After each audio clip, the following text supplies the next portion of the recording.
Oke, assalamualaikum warahmatullahi wabarakatuh. Selamat sore lagi sama kita kembali menjajaki sejarah Setiung dalam episode kedua, sambungan dari yang telah kita tayangkan. Kali ini kita melanjutkan sejauh mana sih sejarah Setiung tersebut di dalam catatan-catatan Belanda. Nah, di sini timbul pertanyaan bahwasanya kalau zaman dahulunya di Ranah Cati Nantigo itu tidak banyak tersebut nama-nama di dalam buku catatan Belanda ataupun sebelumnya. Tidak banyak nama-nama kampung yang ada pada masa itu.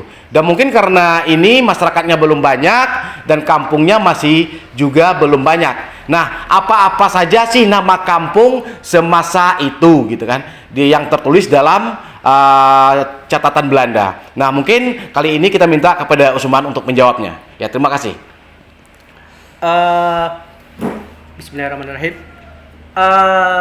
Berbicara tentang Setiung ini cukup menarik ya. Satu yang bisa kita tegaskan atau saya tegaskan adalah bahwa Setiung itu adalah kampung tua. Kampung tua. Dari peninggalannya sudah jelaskan, ada banyak peninggalan kuno yang ada di Setiung. Setidaknya walaupun ketika itu nama Setiung belum ada, karena catatan tertulis hanya ada pada dokumen-dokumen Belanda yang nanti kita bahas. Tapi setidaknya Setiung sudah ada sejak seribuan tahun yang lalu.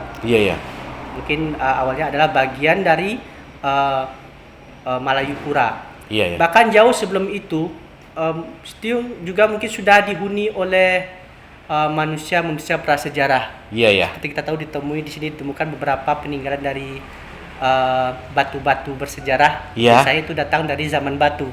Kita di sini mengenalnya adalah batu gajah, ada batu mait, ada batu yang tiga itu apa namanya? Kancata Joang. Batu Kancata Joang.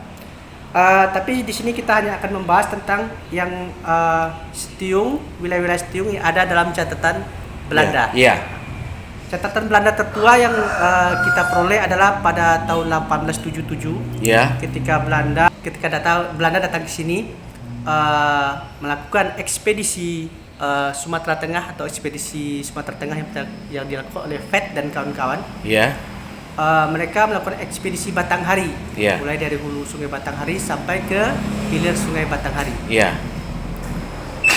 Nama Setiung sudah ada. Nama Setiung sudah ada. Wilayah-wilayah Setiung juga disebutkan di situ, dan itu sangat luas sekali. Disebutkan di situ Setiung ada Tanjung, ada Teluk Kayu Putih, ada Sungai Along, ada Niro, dan Teluk Hiroli. Itu adalah wilayah-wilayah dalam pengaruh Setiung yang tertulis pada masa itu ya. Setiung, Tanjung, Teluk Kayu Putih, Sungai Along, Niro, dan Teluk Hiroli. Kalau kita cermati tempat ini dalam hal kekinian, Setiung yang ada sekarang. Tanjung sekarang ada di wilayah Tanjung Simalidu, Jambi. Masih dalam masa ya? Tanjung masih masuk Jambi. Teluk Kayu Putih masuk Jambi. Masuk Jambi juga. Dan Sungai Along ini kemungkinan Sungai Abang juga di Jambi. Juga. Teluk Hiroli kemungkinan ada Teluk Kuali. Teluk Kuali juga di Jambi. Dan Niro ini belum paham kita dengan nama kampung Niro. Mungkin bisa ditanyakan pada yang tertua-tertua terdahulu, mungkin yang masih hidup sekarang bisa ditanyakan. Itu nanti kita coba untuk menanyakannya. Dari nama-nama Setiung itu ada Tanjung, Teluk Kayu Putih, Sungai Along, Niro, dan Teluk Hiroli. Dan Fett kita datang ke wilayah ini mengatakan itu adalah di bawah pengaruh Setiung. Di bawah pengaruh Setiung ya? Seluas itulah Setiung dahulunya. Pada tahun 1877 ketika ekspedisi Sumatera Tengah. Ekspedisi Sumatera Tengah. Ini sangat menarik nih. Ini bisa kita simpulkan bahwasanya pada saat ini teman-teman semua perlu kita ketahui bahwasanya yang tertulis dalam tulisan Belanda ini pada saat itu tahun 1877.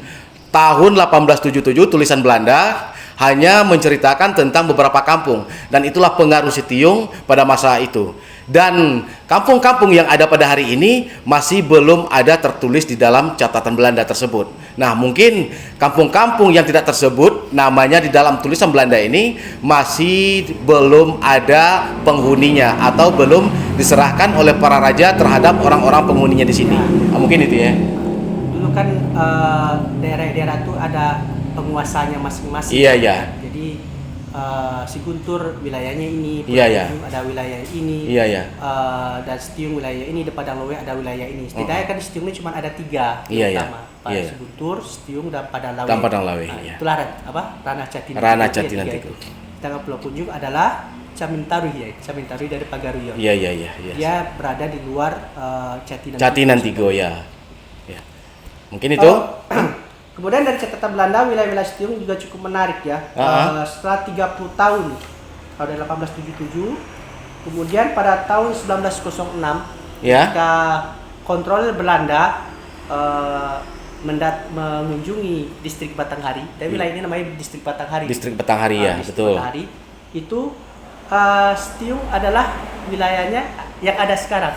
Iya. Hanya dalam waktu 30 tahun, Setiung terpecah atau pengaruhnya menyempit gitu. Iya, menyempit Kita ya. tidak tahu apa yang terjadi dalam masa 30 tahun, yang pasti Belanda sudah datang ke sini. Iya. Belanda sudah membagi-bagi wilayah sesuai dengan keinginan mereka. Iya. Itu. Ya itulah tadi secara ringkas bahwasanya perlu kita ketahui, dan itulah masa-masa peradaban, sejarah Setiung, sedikit gambaran kita berikan untuk teman-teman yang belum mengetahui bahwasanya dalam intinya Sitiung bukanlah nama yang diberikan oleh Bapak Soeharto sesuai dengan program pemerintahan transmigrasi. Nah, ini perlu kita garis bawahi bahwasanya Sitiung sebelum Kerajaan Melayu itu, Sitiung itu sudah ada. Sesuai dengan pembicaraan kita terdahulu, adanya plakat ataupun cap mohor yang menjelaskan, itu telah menjelaskan Sitiung Balat Balat keempat. Ini nama itu sudah ada sejak tahun 1700-an lah. Yang tertulis. Ya, dari 1700-an Sitiung itu sudah tertulis di dalam cap mohor, atau bahasa kita sekarang ini adalah stempel. Nah, ini perlu kita garis bawahi. Nah, mungkin kali ini itu dari kami dalam episode kedua ini, dan tunggu kelanjutannya, sejarah-sejarah yang lainnya akan kami kupas, dan apabila ada masukan silahkan berikan masukan, apabila mau kritik silahkan kritik sesuai dengan kode etik yang ada. Oke, terima kasih. Wassalamualaikum warahmatullahi wabarakatuh.